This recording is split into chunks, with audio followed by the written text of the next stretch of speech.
Hi, this is Corey Nieto reporting for Kiev Post, and today I want to tell you what's really going on with the North Koreans in Kursk. Let's go.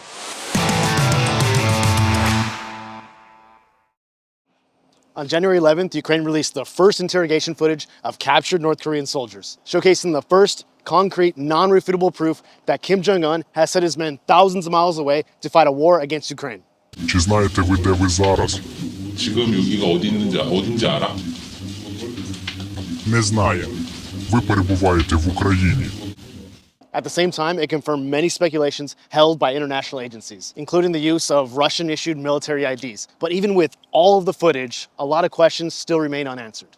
The first North Korean soldier was captured back on January 9th by the 84th Tactical Group of Ukraine's Special Operations Forces. The second soldier, he was detained during his first combat mission by Ukraine's 95th Separate Airborne Assault Brigade shortly afterward. Both detainees, they were transported back to Kiev for further questioning. Ukrainian doctors treating the captured soldiers said one suffered from a craniofacial wound, while the other one suffered from an open wound with a fracture on his leg. The capture of these soldiers and the subsequent interviews they did marked the first confirmed involvement of North Korean troops in Ukraine. This is a claim that has been long speculated, but not confirmed until now.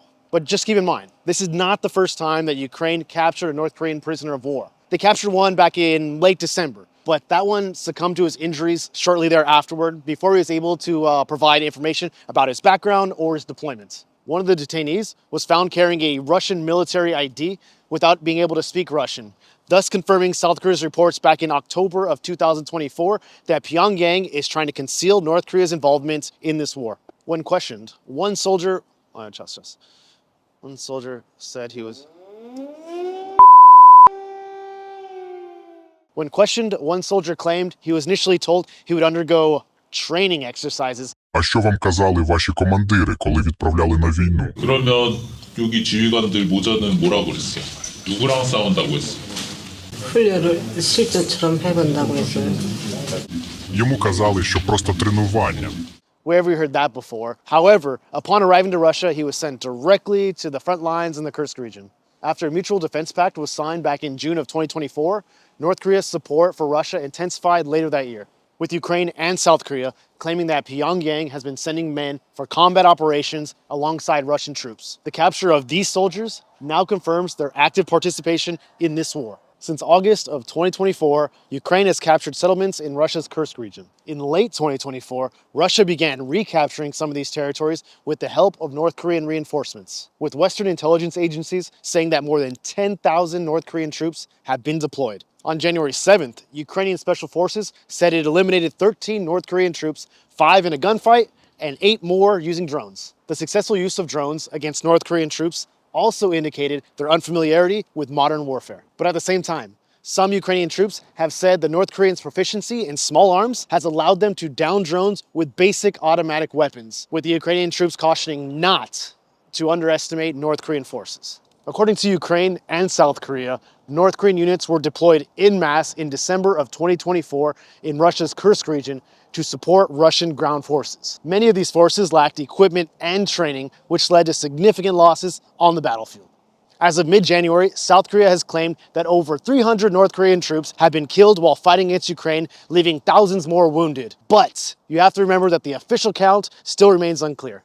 The captured North Korean soldiers provided key insights into the logistics and operations of Pyongyang's involvement. One of them claimed he was born in 2005, then he joined the North Korean military in 2001, serving as a rifleman. According to him, he was issued a Russian military ID after he arrived in Russia in autumn of 2024. He said that at the time, North Korean units only received 1 week of integration training with their Russian counterparts. The other soldier was found with no documents. He said he was born in 1999 and he joined the North Korean military as a scout sniper in 2016, but he had to give his interview in writing due to a jaw injury. The first soldier expressed a desire to stay in Ukraine, while the second soldier nodded when translators asked him if he wanted to return to North Korea. South Korea claimed that it offered asylum in South Korea to them as an option, but neither of them took them up on the offer. By capturing North Korean soldiers, Ukraine now has a bargaining chip against North Korea, but how effective this will be still remains to be seen.